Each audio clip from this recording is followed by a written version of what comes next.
जय हिंद।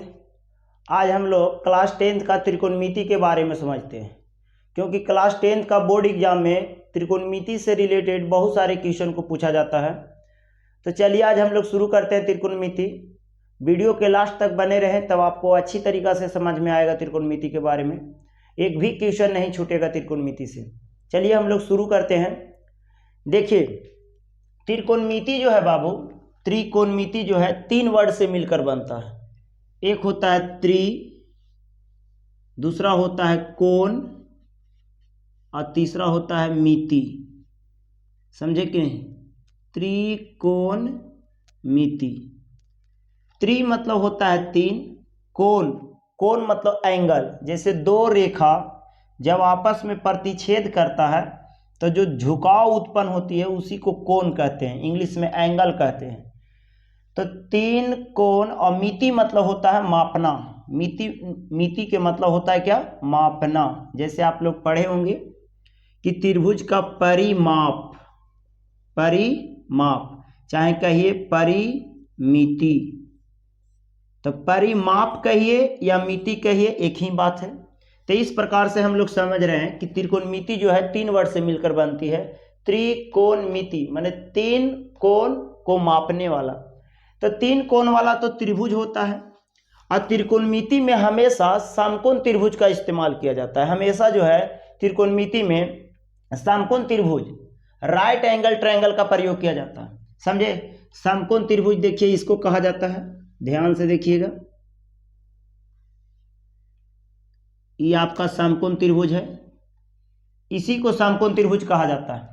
क्योंकि ए वाला जो कोण आप देख रहे हैं ये 90 डिग्री है, मतलब 90 डिग्री है। जिस त्रिभुज में एक कोण अगर 90 डिग्री का हो, मतलब 90 डिग्री का हो, तो समझ जाइए उस समकोण त्रिभुज है।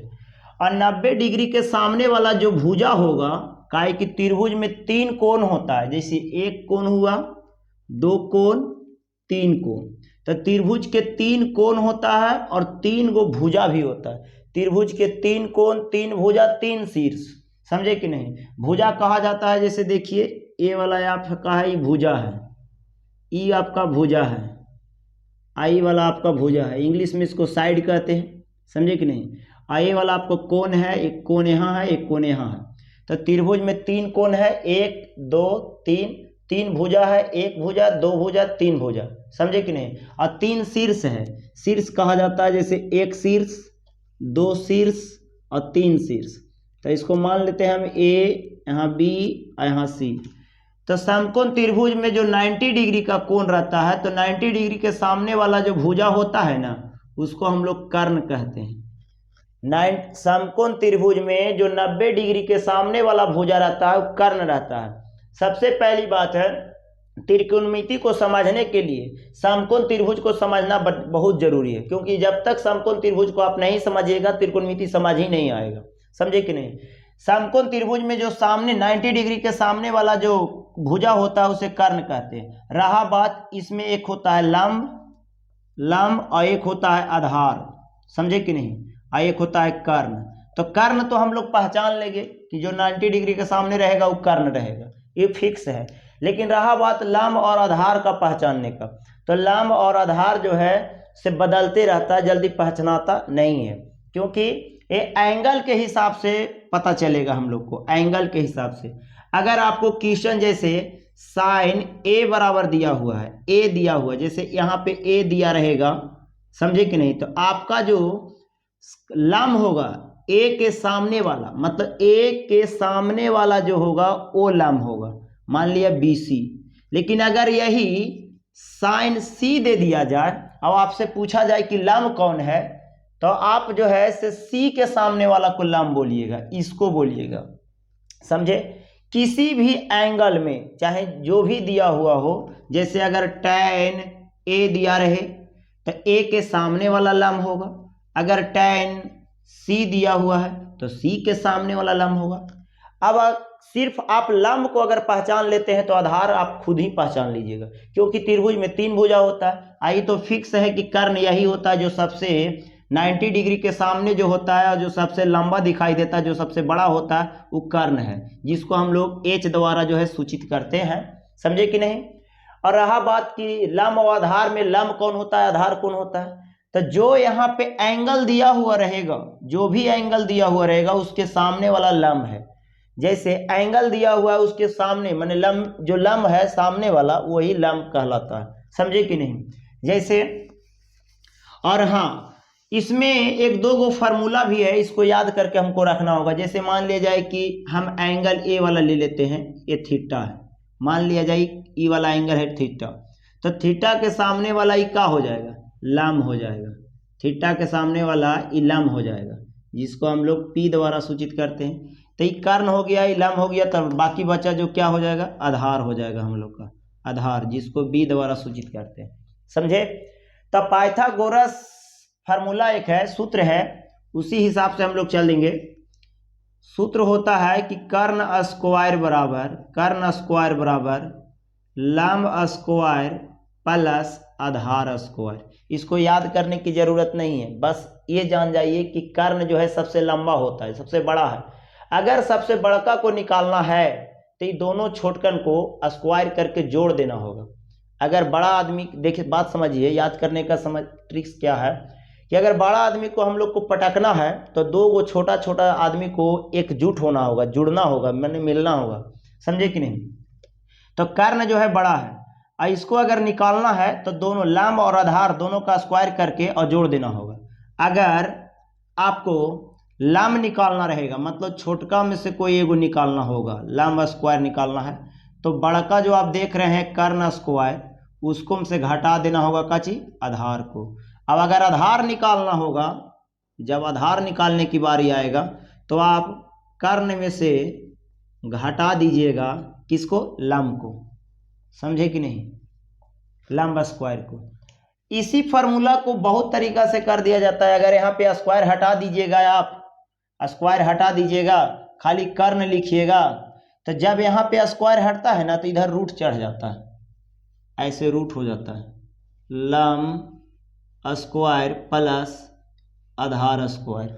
अगर यहाँ पे स्क्वायर हटाइएगा तो इस पर भी रूट चढ़ेगा, समझे कि नहीं, ऐसे हो जाएगा आपका कर्ण स्क्वायर माइनस आधार स्क्वायर। अगर यहाँ पे रूट हटाइएगा आधार का तो आधार हटाइएगा रूट, तो ये हो जाएगा आपका क्या, कर्ण स्क्वायर माइनस लंब स्क्वायर। तो इस तरीका से फार्मूला होता है। अगर ये फार्मूला आपको मालूम है तो अच्छी बात है, अगर नहीं मालूम है तो इसे उतार लीजिएगा और याद कर लीजिएगा। बस बात समझिएगा कि अगर कर्ण निकालना है तो लंब आधार को जोड़ना होगा, समझे कि नहीं, स्क्वायर करके। अगर लंब निकालना है तो कर्ण में से आधार को घटा देना होगा। अगर आधार निकालना है तो फिर कर्ण में से किसको घटा देना होगा, लंब को घटा देना होगा स्क्वायर करके। अगर स्क्वायर इधर नहीं रहना, मतलब सोचते हैं कि स्क्वायर इधर नहीं रहे, कर्ण सिर्फ रहे, तो उधर रूट चढ़ा देना बस। रहा बात कि इसको अगर शॉर्ट में लिखना है कि कर्ण आधार कौन लिखता है, इसको शॉर्ट में हम लोग लिख लेंगे। तो कर्ण को हम लोग एच कहते हैं, तो एच बराबर, तो आप यहाँ शॉर्ट में भी लिख सकते हैं कि एच बराबर, तो अंदर रूट। लंब को हम लोग पी कहते हैं, लंब को क्या बोलते हैं, पी, तो पी स्क्वायर प्लस आधार को बोलते हैं बी स्क्वायर, तो एच बराबर हो जाएगा P square plus B square. अगर हमको निकालना है लंब तो पी बराबर तो H square minus B square. अगर निकालना है आधार तो बी बराबर तो एच स्क्वायर माइनस आपका हो जाएगा पी स्क्वायर। तो इस प्रकार से ई फार्मूला जो है ना हमको जरूर याद होना चाहिए। त्रिकोणमिति जब बनाइएगा, जहाँ से स्टार्ट करेंगे हम लोग, इससे रिलेटेड क्वेश्चन पूछता ही पूछता है। और जब तक आपको ये फार्मूला याद नहीं रहेगा, क्योंकि एक ये सबसे पहले पहचानिए कि ये समकोण त्रिभुज है, 90 डिग्री के सामने वाला ही कर्ण है, जो यहाँ कोण दिया हुआ रहेगा उसके सामने वाला लंब होगा, समझे कि नहीं, बाकी बचा से आधार होगा। अगर कर्ण निकालना रहेगा तो लंब और आधार दोनों का स्क्वायर करके जोड़ देंगे। लंब निकालना रहेगा तो फिर बड़का में से एगो छोटका घटा देंगे, माने आधार को घटा देंगे। आधार निकालना है माने छोटे ना है, तो आधार निकालना है तो कर्ण में से लंब को घटा देंगे। इस प्रकार से इस फार्मूला को हम लोग याद कर लेंगे। चलिए अब हम लोग त्रिकोणमिति में समझते हैं। त्रिकोणमिति में इसी से रिलेटेड फार्मूला जो है उनको याद कर लीजिएगा, तब आपका पहला चैप्टर जो है अच्छा तरीका से बन जाएगा। त्रिकोणमिति अनुपात वाला जो चैप्टर है से, समझे कि नहीं। पहला फार्मूला जो होता है वो रहता है, मान लिया जाए कि sine theta, sine theta, sine theta का फॉर्मूला होता है बाबू लंब बटा कर्ण, समझे कि नहीं। साइन थीटा का फॉर्मूला होता है लंब बटा कर्ण, और साइन का जो उल्टा होता है व्युत्क्रम, मतलब साइन का उल्टा होता है आपका कौसेक, कौसेक, कौसेक थीटा होता है। तो इसको खाली सिर्फ ऊपर कर दीजिए और इसको नीचे कर दीजिए, समझे कि नहीं। अब चलिए कॉस का फॉर्मूला होता है कॉस थीटा का आधार बटा कर्ण, आधार बटा कर्ण होता है, और आपका कॉस का उल्टा होता है सेक, तो सेक थीटा का फॉर्मूला होता है कर्ण बटा आधार, समझे कि नहीं। रहा बात टैन का, तो टैन का फॉर्मूला होता है आपका, टैन का फॉर्मूला होता है लंब बटा आधार, और टैन का उल्टा होता है कॉट, तो कॉट थीटा का फॉर्मूला होता है आधार बटा लंब। ये फार्मूला जरूर याद होना चाहिए।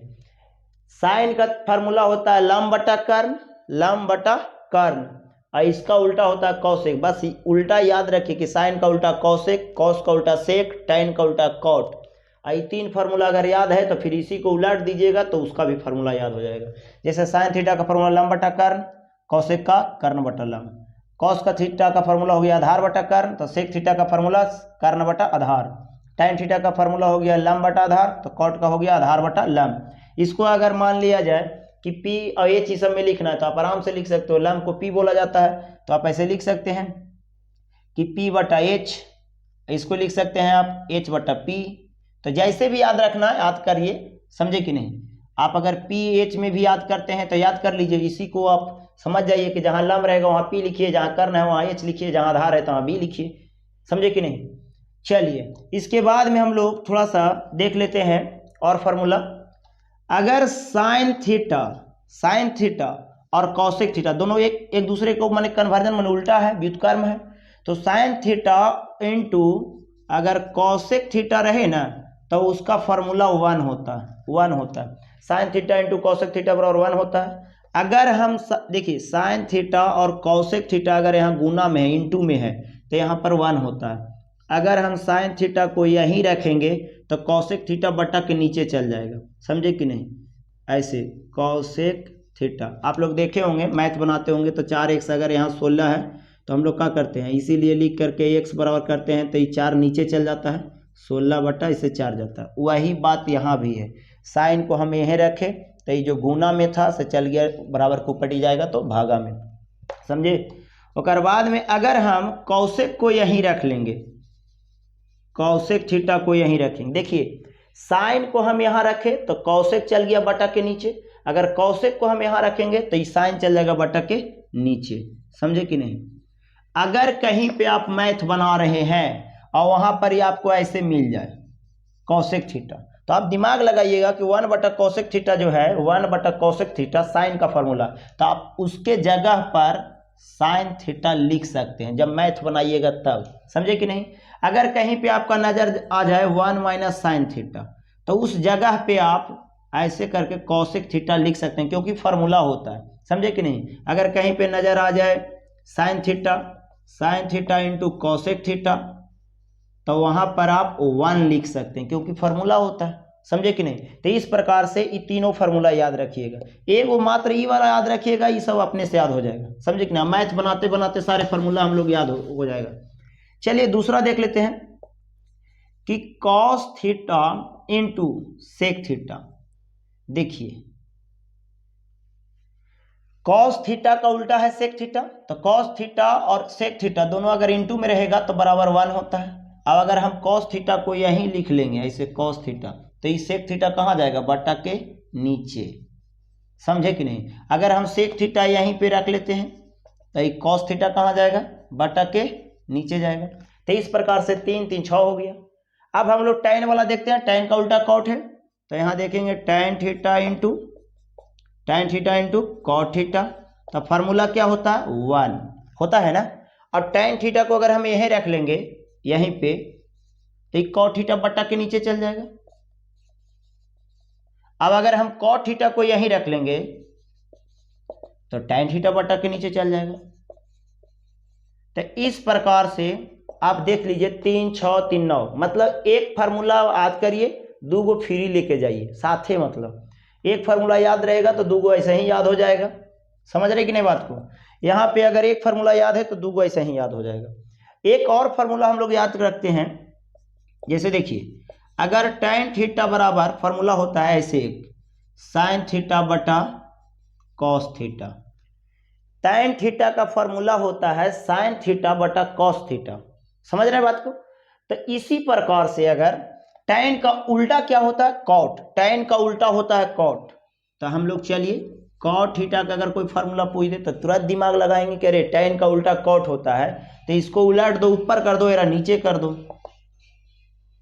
cos थीटा बटा sin थीटा। इस प्रकार से इतना फार्मूला हो गया। अगर आपका इतना फार्मूला याद है ना, तो आप एक चैप्टर का मैथ बना लीजिएगा। त्रिकोणमिति का जो त्रिकोणमिति अनुपात वाला चैप्टर है उसका फार्मूला उसका जो क्वेश्चन है A to Z बन जाएगा, एक भी क्वेश्चन आपको उसमें से छूटेगा नहीं। तो इस फार्मूला को आप लोग लिख लीजिए, समझे कि नहीं? वीडियो को पॉज करके, मतलब रोक करके इसको पूरा पहले लिख लीजिए, समझे कि नहीं? उसके बाद में आपको त्रिकोणमिति से एक भी क्वेश्चन नहीं छूटेगा, चैप्टर बाय चैप्टर आपको क्लियर कर देंगे हम, समझे कि नहीं? चलो, पहला है sin थीटा बराबर लंब बटा कर्ण, cosec थीटा बराबर कर्ण बटा लंब, cos थीटा बराबर आधार बटा कर्ण, और sec थीटा बराबर कर्ण बटा आधार। तो इस सारे फार्मूला को हम लोग याद करेंगे। सबसे पहले आपको ये फार्मूला याद होना चाहिए, उसके बाद आपको इस फार्मूला याद होना चाहिए, उसके बाद ये सब फार्मूला याद होना चाहिए। अगर इतना फार्मूला याद है तो हम लोग एक चैप्टर के मैथ जो है क्लियर कर लेंगे। और रहा बात कि समकोण त्रिभुज आपको मालूम होना चाहिए, नहीं मालूम है तो जान लीजिए कि कहीं पे भी समकोण त्रिभुज अगर कहे, त्रिकोणमिति में हमेशा समकोणीय त्रिभुज छपेबे करता है, शायद कभी कभी जो है न्यून कोण त्रिभुज छपाता है जो सीध उध करने के लिए रहता है ना उसका, तब, लेकिन अधिकतर जो है समकोण त्रिभुज का इस्तेमाल होता है इसमें। समकोण त्रिभुज को आप ऐसे छाप लीजिएगा, समझे कि नहीं? ऐसे छापे, चाहे कोई बच्चा है समकोण त्रिभुज मान लिया जाए ऐसे छाप रहा है, ऐसे ऐसे भी छाप सकता है, लेकिन यहां पे ये वाला 90 डिग्री है तो 90 डिग्री के सामने वाला ही कर्ण है, फिक्स एकदम। यहाँ 90 डिग्री है तो 90 डिग्री के सामने वाला कर्ण है, कर्ण जिसको एच कहते हैं, मैंने 90 डिग्री के सामने वाला एच होता है, एच एकदम कन्फर्म है। रहा बात कि लंब कौन होता है, आधार कौन होता है, यही पहचानना है। तो जो एंगल दिया हुआ रहेगा, जैसे मान लिया जाए कि यहाँ पे हम दे दे सी, और यहाँ दे दे ए, और यहाँ दे दे बी, अब पूछेंगे हम कि साइन ए बराबर क्या होगा बाबू, साइन ए बराबर, तो दिमाग लगाइए कि साइन का फॉर्मूला क्या होता है, लंब बटा कर्ण होता है, लंब बटा कर्ण होता है, समझे कि नहीं? तो ये तो हम लोग जान रहे हैं कि कर्ण ई है जिसका नाम है ए से लेके बी तक, ए बी, तो कहेंगे सर कर्ण तो हमारा ए बी हो गया, कर्ण का हुआ ए बी हुआ, समझे कि नहीं? और उसके बाद में लंब, तो यहाँ पे देखिए लंब कौन है, जो बी ए के सामने होगा वही लंब होगा, तो कहेंगे चलो ए ई वाला है तो इसका सामने ई वाला हुआ, माने बी सी, बी से लेके सी तक, तो लंब हो गया हमारा बी सी। तो इस प्रकार से हम लोग के पहचानना रहेगा, समझे कि नहीं? चलिए मैथ हम लोग बनाएंगे, तो मैथ बनाते हैं उसके बाद हम लोग समझते चल जाएंगे। चलिए इसको उतार लीजिएगा।